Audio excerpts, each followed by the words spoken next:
Well, hi, everyone, and welcome to the lineup. Today is July the 13th, 2023, and I paused there because it's kind of July 13th. That's at least when you're watching it. I actually had to pre-record this a day early, and for that reason, if something happens to break on Thursday that we weren't able to cover, my apologies for that. But while you're watching this, I probably arrived in Seattle by now, getting ready for another weekend conference in the Seattle area, a revealing Revelation conference with Amir Sarfati and Pastor Mike Golay. And then on Sunday, we're getting on a ship and headed up to Alaska. Again, Mike and Amir and myself, and we'll be joined this time by Dr. Mark Hitchcock. Really looking forward to hearing Dr. Hitchcock and the wonderful mind that God has given him and his perspective on things happening in the world. So you can keep us in prayer. So again, had to actually record this on Wednesday the 12th in order to make sure that it got up and uploaded and all that. You never know about the signal strength with Wi-Fi in a hotel or any of that. So I just wanted to make sure that we had a program for this week. And next week, it's most likely because of the speaking times, the session times are in the evening, that we won't be able to do a program next week. Hopefully, we'll be able to pause for a moment and find a strong enough signal to maybe do some updates along the way. Amir and myself and Mike and Dr. Hitchcock, hopefully as well. And but we've got a neat thing coming up after that. When we get back on the 23rd, and for those of you, and many of you have come by to visit the church, and it's been so great to meet those who popped in, especially somebody who comes across the country who watches the lineup and is on vacation with their family or coming to a wedding to pop in and say hi. That's always appreciated. And for those who are aware or are in the area, you know that for the past year and a half, we've been working on a sanctuary in our building, been meeting in our fellowship hall this whole time, and just trying to jump through all the hoops, the requirements, and all the things necessary to have the building in full-time use by us, at least the sanctuary portion, in the warehouse that we had to remodel and turn into the sanctuary. And it's looking like we're going to be a go for July 30th. That will actually be our first Sunday in our new sanctuary. And that happens to fall on a great day because it's also the day of our annual church picnic. And by the way, you can go to our website. It's still Calvary Chapel Tustin, and those who go to the church know because we moved from Tustin and are now in Costa Mesa. You know, our church's new name is Calvary Central OC, but everything is still, on the website and all that is still Calvary Chapel Tustin or CCT. But, the 30th is also our annual picnic. And at our annual picnic, we're going to have a baptism as well. So in our new sanctuary on July 30th, church picnic on July 30th, baptism on July 30th. And then the following Thursday, which is normal lineup time, Amir is going to pop in and we're going to be at the church and we'll have a time of worship and we're going to do a live in-person lineup. If you're in the area and would like to come join us, would love to have you. Always great to have a full room and get to shake some of your hands. So that would be August 3rd, Thursday, August 3rd, 7 p.m. at Calvary Central OC or Calvary Chapel Tustin, as we've been known now for some 23 years. But anyway, you can go to our website, cctustin.org, and find out all the information there as it becomes available. But the lineup will be a live service at the church with Amir and I talking about some of the things that are happening in the nation of Israel and how they relate to Bible prophecy and some good solid information we're going to cover about what's going on in that country. So encourage you to come and join us or just log on. It'll be YouTube and Facebook, just like always. But that's August 3rd, Amir and myself, live and in person at Calvary Chapel Tustin for the evening, 7 p.m. Now, we've got an interesting story I wanted to start with, and there's a reason for it. And I can't say, okay, this is directly related to Isaiah or Ezekiel or Jeremiah or anything like that, but it points more to the day in which we now live, being described as perilous.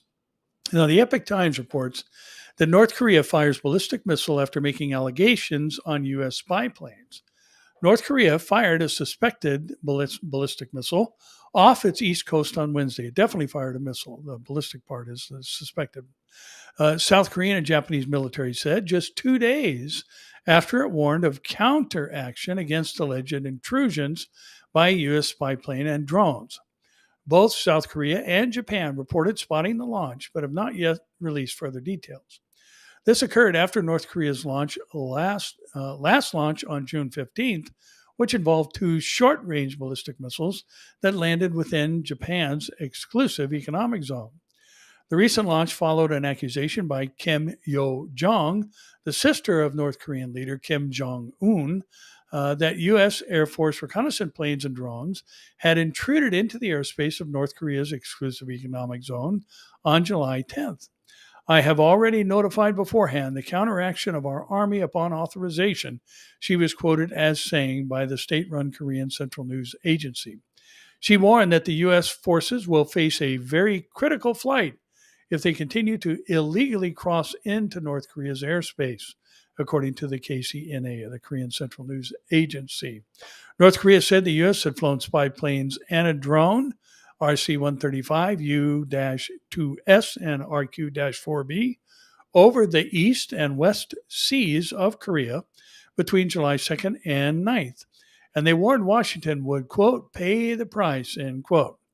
In particular, a strategic reconnaissance plane of the U.S. Air Force illegally intruded in the inviolable airspace of the DPRK over its East Sea, tens of kilometers several times, the North's ministry stated, using North Korea's official name, the Democratic People's Republic of Korea. And by the way, there is nothing democratic about this country. It isn't that the majority rules, it's Kim Jong-un rules. U.S. officials have dismissed North Korea's allegations and called for dialogue. Pentagon spokesperson Sabrina Singh reiterated that the U.S. military operates in accordance with international law. Now, one thing interesting about this, as we see, this is actually the younger sister of Kim Jong-un, who is believed to be a deity by the North Korean people, according to his own opinion of himself. He is a supreme leader. And, one of the things that has floated around about his sister is that she makes him look like a teddy bear, and that she is a very, very tough and basically no-nonsense type of person, and very aggressive in her rhetoric and actions as well. And the reason I thought it worthy to point this out is because, when you look at the book of Revelation, the very first verse of Revelation 1:1, says that John was going to be shown things that would happen shortly. Now, the Greek word translated as shortly doesn't mean it's going to happen soon. But what that word actually means is in quick succession.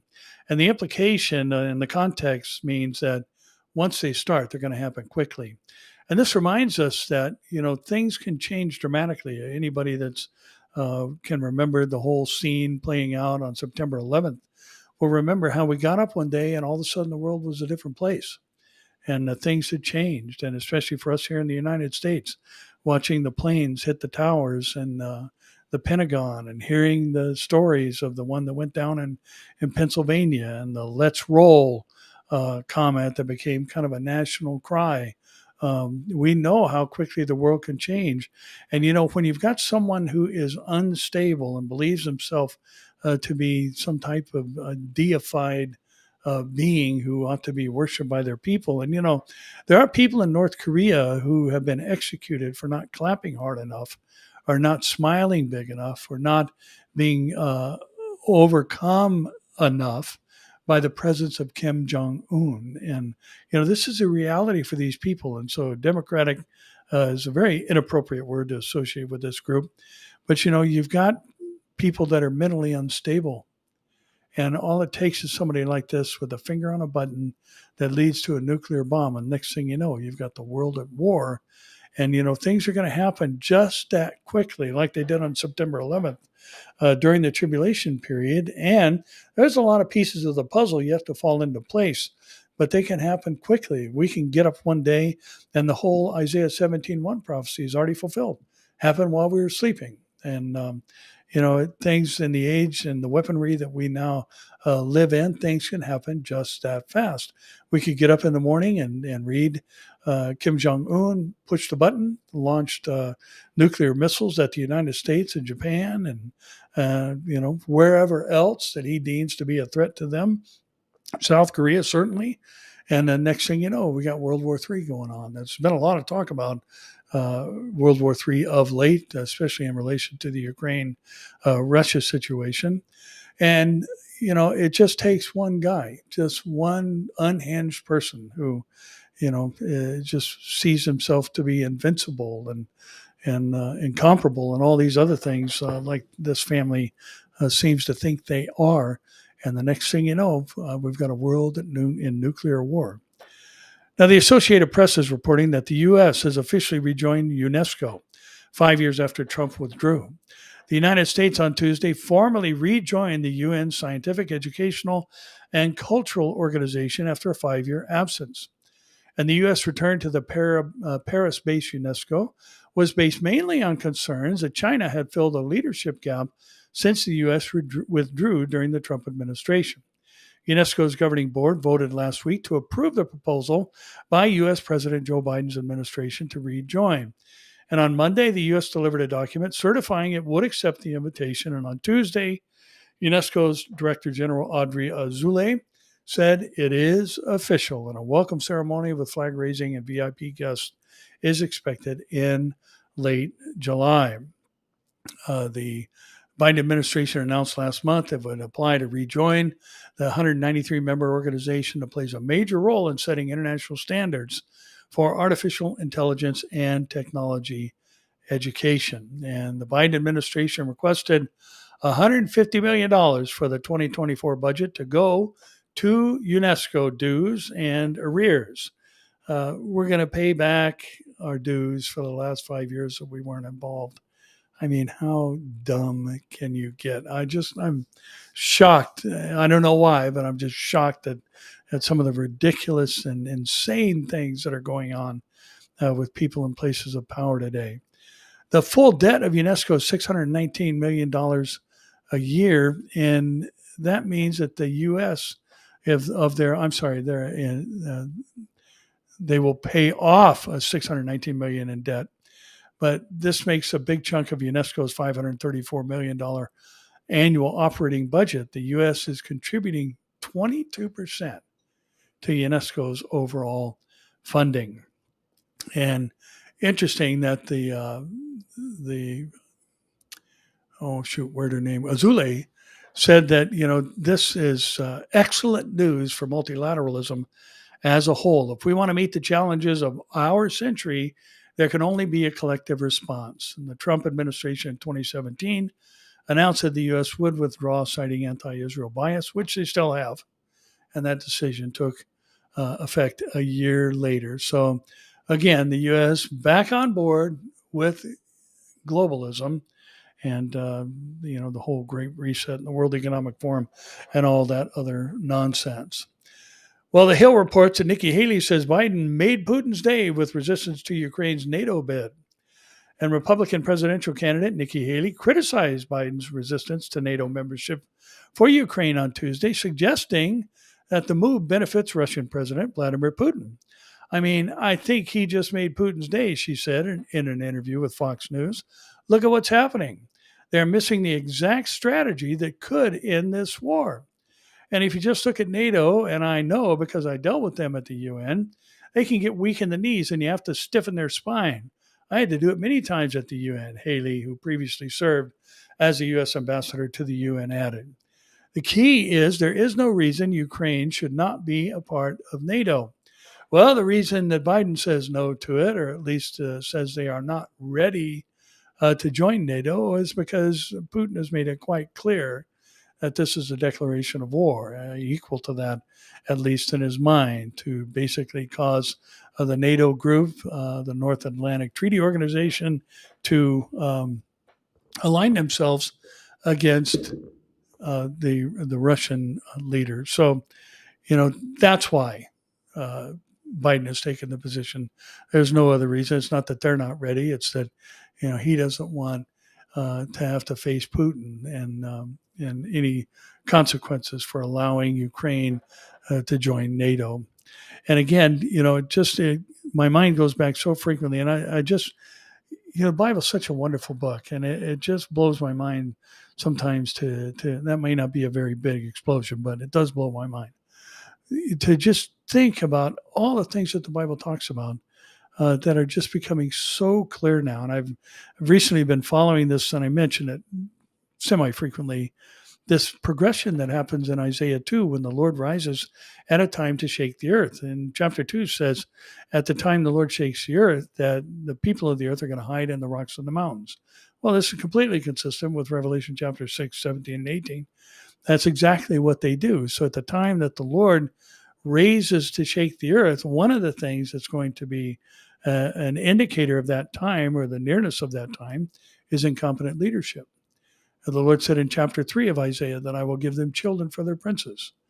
And that, that's not a literal statement, even though there's some evidence that it's kind of interesting, the role that children are playing in our world today. But basically, it's just stating that there's going to be a group of leaders in the world who are incompetent, and yet they maintain these very, very important positions. And watching, the Bible predict these things, Isaiah living 700 years before Christ, and now we're watching these incredible things happen right in front of our eyes. It's just amazing, and we should be thankful every day that God has given us His Word. And how foolish to say that a book like this was written by man. I can't even tell you how many times I've heard that. Man is incapable of writing the Bible. Man cannot see what's going to happen 15 minutes from now. I mean, good grief, they can't even predict the weather, to any specific degree.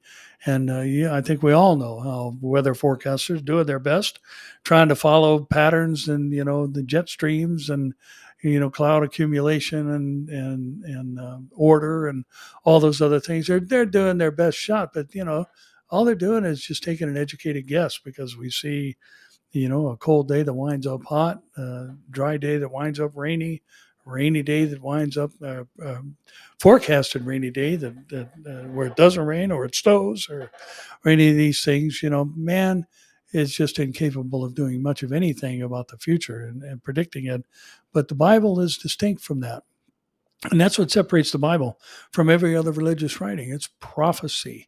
And that's why we study prophecy and do these prophecy conferences, because that's what makes the Bible living and powerful. It's not just a historical accuracy. It's not just a poetic beauty, but it's the direct revelation of what's going to happen. And we're living in a time of unprecedented prophetic fulfillment that has not been on the earth's scene since the time of Jesus. Things are happening nearly on a daily basis, and sometimes it seems like something is happening every hour that is related to the future fulfillment of Bible prophecy. Now, the post-millennium reports that Trump slams Biden for sending cluster bombs to Ukraine, dragging the U.S. further toward World War III. President Donald Trump has spoken out unequivocally against the Biden administration's promise to send cluster bombs to Ukraine, saying that peace must be the driving factor in U.S. engagement in the war and not escalation. Joe Biden should not be dragging us further toward World War III by sending cluster munitions to Ukraine, Trump said in a statement. He should be trying to end the war and not stop the horrific death and destruction being caused by an incompetent administration. These unexploded cluster munitions will be killing and maiming innocent Ukrainian men, women, and children for decades to come, long after the war, we pray, has ended, Trump said. In February 2022, the Biden administration said unequivocally that Russia's use of cluster bombs was a war crime. And now Biden is sending them to Ukraine. The double standard, the incompetence, all of it's just so glaring, and the double standards. And boy, this administration really seems to have some pretty significant double standards on a personal level, and certainly now here on an international level. But again, thinking back to that Isaiah 2 through 5, and actually that famed passage in Isaiah 5:20, woe to those who call good evil and evil good. That's actually the end of a progression. And the progression began back in chapter 2, verse 1. And chapter 2 twice mentions the time that the Lord rises up to shake the earth, which gives a very definite timestamp when you look at the fact that it's a time where people call on the caves of the earth to hide them from him who sits on the throne. So clearly, we're watching events that are going to reach their ultimate fulfillment during the tribulation being manifested even now. And think about this incompetent leadership we see around the world. What could contribute more to the world saying, hey, you know what, this guy's making sense? This guy's got some wisdom. And it says in Daniel chapter 11 that the beast of Revelation 13, the first beast, or the guy we call the Antichrist, will deceive the world by intrigue. And that Hebrew word can mean smooth speech or flattery. In other words, he's a silver-tongued diplomat, and that's how he's going to deceive the world and talk them into buying into his 7-year covenant that he makes with Israel and many nations. Now, speaking of that, Isaiah chapter 2 and chapter 3, prophecy 3, verse 5, I think is where it says, I will give them children for their princes and rulers. And the Gateway Pundit says Biden reveals, and that again speaks of incompetent leadership, Biden reveals sensitive U.S. Military information in a live interview, raising national security concerns. Joe Biden is facing an onslaught of criticism after a, quote, slip, end quote, during a recent live TV interview that revealed sensitive military information. The information pertained to U.S. munition status, a topic of utmost concern given the current global political scenario. During the interview, Joe Biden mentioned that the U.S. was running low on military ammunition. Now, that's something you want your adversaries to know, right? The Ukrainians are running out of ammunition, the 155 millimeter weapons, said Biden, when asked why he's sending cluster bombs to Ukraine. This is a war relating to munitions, and Ukraine is running out of that ammunition, and we're low on it. And so what I finally did is I took the recommendation, this is Biden speaking, of the Defense Department to not permanently, but to allow for this in this transition period, where we had more 155 weapons, these shells for Ukrainians, to provide them with something with a very low dud rate, he said. Now, Biden answered a reporter earlier as to why the White House was sending cluster bombs to Ukraine, and he said, we ran out of ammunition. Army veteran and former U.S. Senate candidate Jake Bequette joined Fox and Friends, calling Biden's latest gaffe embarrassing and humiliating.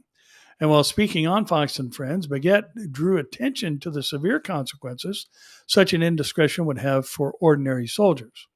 I have to laugh because an Army officer, former Army officer myself, if me or one of my soldiers were to tweet or give some kind of media interview where we revealed such crucial information to the public, we would have been censured and maybe even imprisoned. And in stark contrast, the commander-in-chief himself seemed to be blithely broadcasting sensitive military information.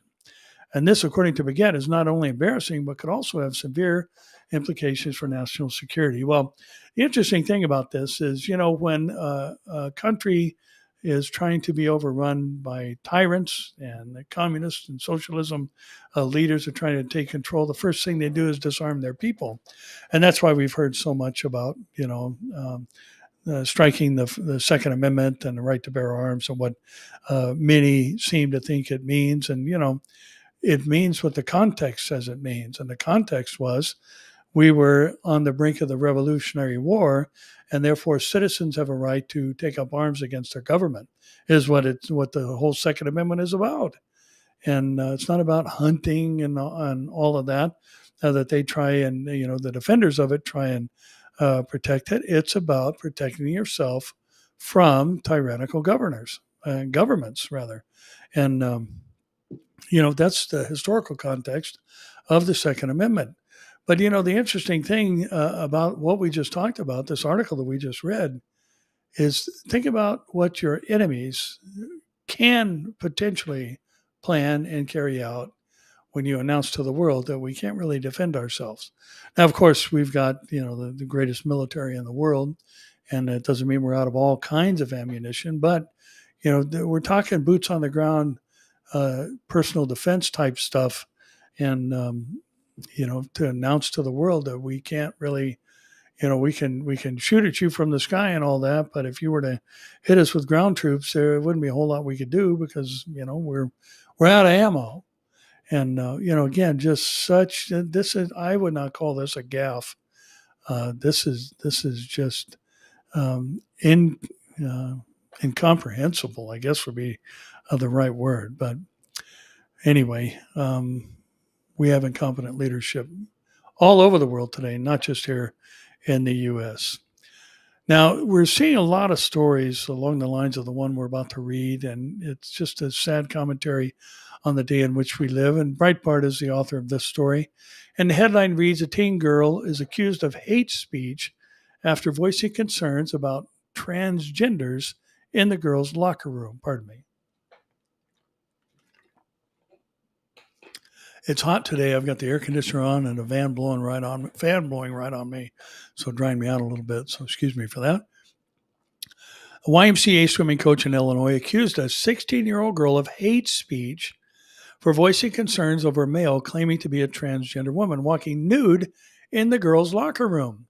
And last April, Abigail Wheeler, a swimmer on the Springfield, Illinois YMCA swim team, was alarmed when a transgender woman, a man, was allowed to use the same locker room as the girls on her team. The girl brought her concerns to head swim coach Alex Tortura, but he told her there was nothing he could do to stop it. But that didn't end the controversy, as shortly afterwards, several parents organized to bring their concerns to the YMCA's chief executive officer, Angie Soul. And to make matters worse, this gal's Abigail's older sister had to go through the exact same thing with Leah Thomas. And yet another trans-cultic offense against children, women, decency, reason, and basic human rights has taken place. Such offenses will continue unless and until right-thinking Americans stand up and oppose them. And the parents requested that the facility change its policy and required trans people to use single-person bathrooms to change them. Some of the girls on the team also allegedly began hanging signs in the women-only locker room reading women's rights, biological women only, and, quote, safe sport.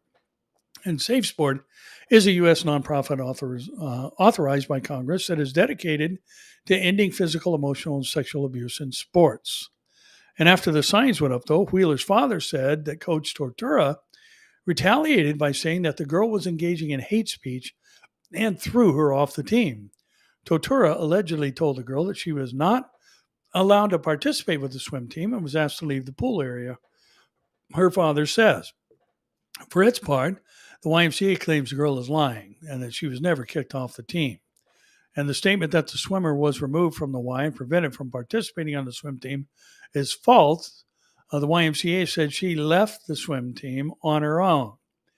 And still, the organization has rules preventing complaints about transgenders using whatever bathroom suits their fancy and has lashed out at such complaints before. Example, in August of 2022, an 8-year-old girl was banned from the YMCA in Port Townsend, Washington, for raising concerns about naked men walking around in the women's locker room. This is an 8-year-old girl. And in January, a YMCA in San Diego went on the attack against a teen girl who was upset by a naked man seen inside the girls' locker room. And the girl was, by the YMCA staff, called a bigot. This is a teenage girl who was upset about seeing a naked man in the girls' locker room, and she's called a bigot by the Young Men Christian Organization staff. Just unbelievable. And, the thing I think about this, for years I was a police chaplain, and, I learned quite a few things about things that really no person should ever see, including some of the things that our first responders go through. And, my very first call out was just horrific. I won't go into any details, but it was just something I will never, ever forget. And the interesting thing was the scene that I walked in on is like a Polaroid in my mind. I can see every single detail still to this day. And it was just, and many others are that I've had to deal with in the past are still just Like, I don't intentionally call them up, but even now I can see the scene that happened. It was, again, like I said, it was my very, very first call out as a police chaplain. It was just horrific. And you think about this with this an 8-year-old girl banned from the YMCA because she was seeing naked men in the women's locker room. These are things that are going to imprint and remain like a Polaroid in their little minds, and they're going to grow up troubled by this. And same thing, a teenage girl seeing upset by seeing a naked man inside the girls' locker room, and she is the one called a bigot, and then the girl that this story is about being removed from the YMCA and not allowed to participate, and then being called a liar on top of that. You just have to, when you read stories like this, your mind can't help but go to the long suffering of the Lord. It's just incredible how patient he is. And yet, even as Jesus said, that you cause one of these children to stumble, it'd be better for you to have a millstone hung around your neck and be cast into the sea. And, the Lord is going to come. And he has said, vengeance is mine, I will repay. But, he's unwilling that any should perish. And even these people, with this gender dysphoria or this mental illness that are misfiring or need for rewiring, whatever it is, that's the cause of it. Some of it's indoctrination, and no question about that, because this is only happening in the United States. It's not happening all over the world. And other countries that are pushing it, Muslim countries, they know nothing about this rampant transgenderism, and that 20% of society is transgender. It's not happening anywhere in the world except where people are being told that's what they are. And, but yet God is still sending his rain on the just and the unjust. The sun, his sun, still rises on the evil and the good. But time is running out, and someday the purifying influence of the church via the power of the Holy Spirit within them is going to be removed, and then a lawless one is going to rise to power and abound, and the whole world is going to go after him, and those who accept his mark or the number of his name, that is. Now, Elon Musk told Zero Hedge it's time for parents to fight back against gender ideology. Now, the interesting thing about this is that, Elon Musk has a transgender child, and yet he calls upon parents to fight back and protect their children from this ideology. And he posted on July 9th a response, time for parents to fight back, to an irate father who posted on TikTok who said, I'm literally on fire right now. This man goes by and gives his name, doesn't matter. But he took his wife, took their 2 sons to the doctor's office for routine physicals for the school year. And his 9-year-old son went in first. And the first thing the doctor asked him is if he identifies as a boy, a girl, gender fluid, or non-binary. This is the 9-year-old. And the dad said, my son's never heard of any of those things. And the dad went on to note that his son, who has been seeing the same doctor since he was a boy, is clearly a boy's boy. And questioning whether the doctor was trying to plant a seed in his child's mind, he continued, the only thing I can be thankful for is that my wife told them instead of me, or took them instead of me. And props to my wife, because she said something. And if she didn't, they would have asked my 7-year-old the same stupid questions. The father also had a message for those who approve of doctors discussing such matters with children. His message to those who approve of this behavior in the medical community is, there's something wrong with you. And I couldn't agree more. Musk has his own 19-year-old child who identifies as transgender, and yet he has been openly critical of the ideology. And in recent months, he has used his newly acquired platform, Twitter, to crack down on the terms cis and cisgender, which are often used by transgender individuals to refer to heterosexual people. And again, just amazing that, the Lord is just patient and waiting for people to come to him, and still unwilling that any should perish. And, but there's one of my messages on the cruise is called the misinformation, the age of misinformation. And, just everything is just so twisted and contorted and up is down, and down is up, and good is evil, and evil is good. And this is exactly why we need to be looking up and reminding us that our redemption is nigh. Now, listen to this story, and it comes from The Guardian. The Archbishop of York says including Our Father in the Lord's Prayer may be problematic. In his opening address to the Church of England's ruling body, the General Synod, Stephen Cottrell said that including the phrase Our Father in the Lord's Prayer may be an issue. I know the word father is problematic for those whose experience of earthly fathers has been destructive and abusive, and for all of us who have been labored rather too much from an oppressively patriarchal grip on life, Cottrell said. The statement has already caused some division. Is the Archbishop of York saying Jesus was wrong and that Jesus was not pastorally aware? Canon Dr. Chris Sudgeon, chair of the Conservative Anglican Mainstream Group, asked. It seems to be emblematic of the approach of some church leaders to take their cues from culture rather than the scripture, and amen to that. But Reverend Christina Rees, who has campaigned for female bishops, said Cottrell put his finger on an issue that's really a live issue for Christians and has been for many years. The big question is, do we really believe that God believes that male human beings bear his image more fully and accurately than women? The answer is absolutely not, Rees asserted. Earlier this year, the Church of England said it would consider no longer referring to God as he, after priests asked to be allowed to use gender-neutral terms instead. Christians have recognized since ancient times that God is neither male nor female, yet that's why he's called our Father. Oh, the lunacy. And there's a variety of ways of addressing and describing God found in Scripture, and it has not always been reflected in our worship, a statement from the Church of England has said. The Church of England has previously tackled the issues of same-sex marriage. The Church allows clergies to bless gay and lesbian couples who have undergone a civil wedding.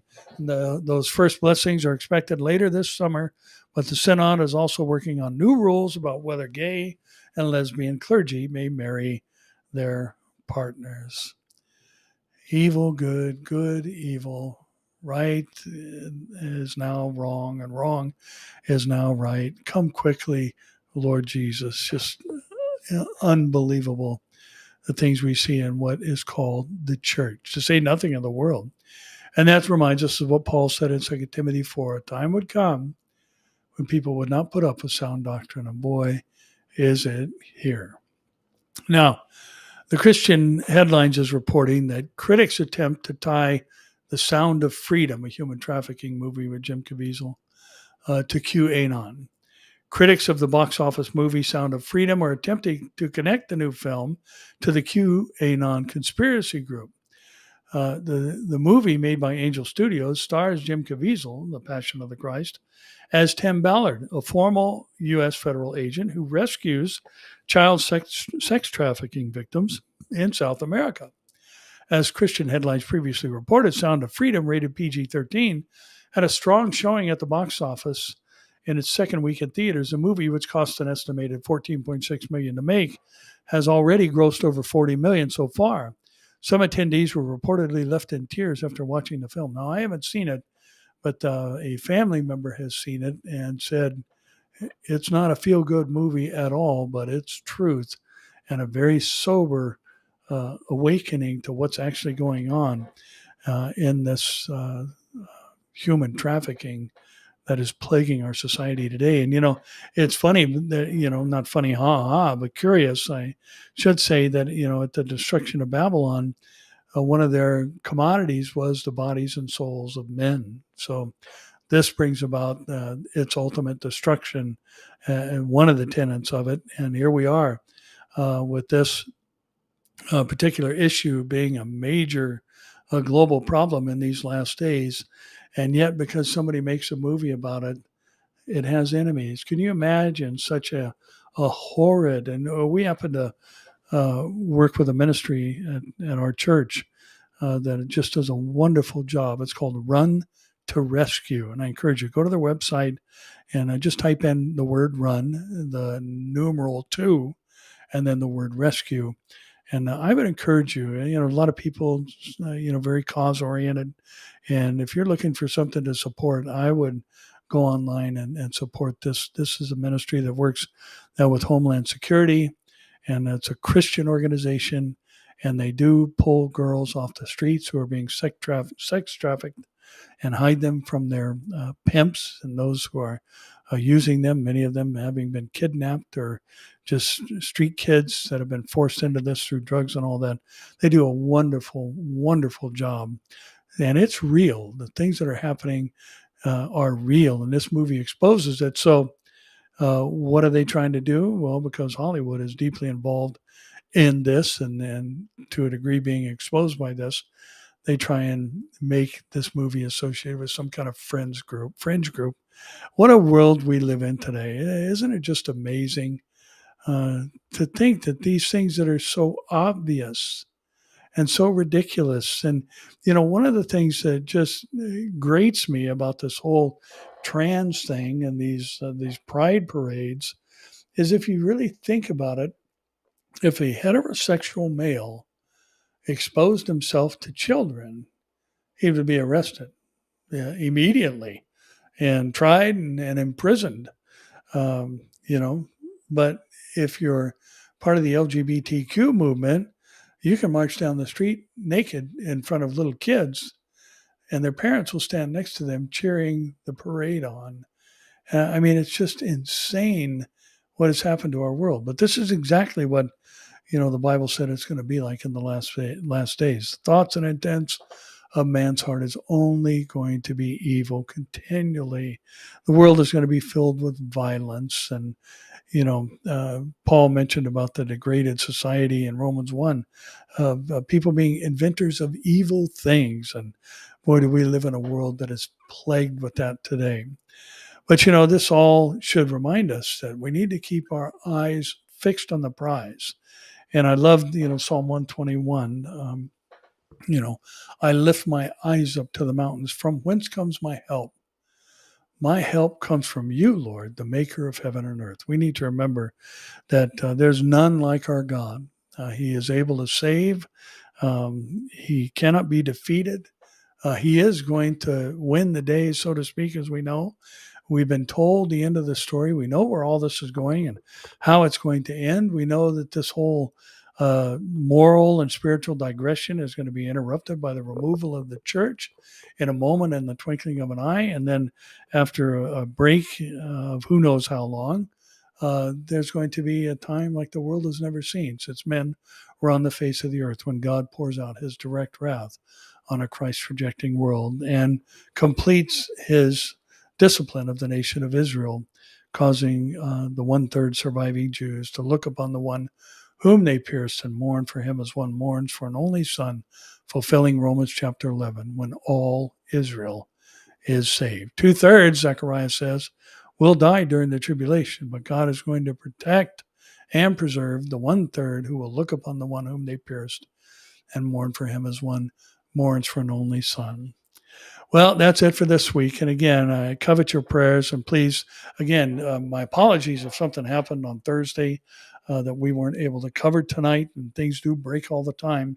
But in order to make sure that we're with you this week, I had to do it a day early so we could make sure there's a program. Again, next week, I very highly doubt that I'll be able to, because again, all the teaching sessions on the cruise are in the evening. I very highly doubt that we'll be able to be with you. Might be able to jump on and do some shorter stuff, based on Wi-Fi signal strength and all that. But remember, we're going to be out to sea, and, cruise ships don't have the strongest signal, and there's a lot of people trying to share it. So anyway, if not, we'll see you in a couple of weeks at the church, 7 p.m. August 3rd. Amir Sarfati and I are going to sit down and chat about what's going on in the nation of Israel. And I know you'll be encouraged and enlightened by our time together that night. You can watch here, wherever you're watching now, Facebook or YouTube, or you can come sit in the room and join us in person. And it'd be great to meet you, get a chance for you to meet Amir as well, as he's in SoCal for about a week. And And so looking forward to that. Well, that's it for today. Please keep us in prayer. Super busy season coming up, but so thankful that God has opened all these doors of opportunity to go around and share about a book that has no equal, the true and living Word of God, powerful, sharper than any two-edged sword. So, well, that's it for the day. So you know where we're going from here. I'll see you here, there, or in the air. God bless you.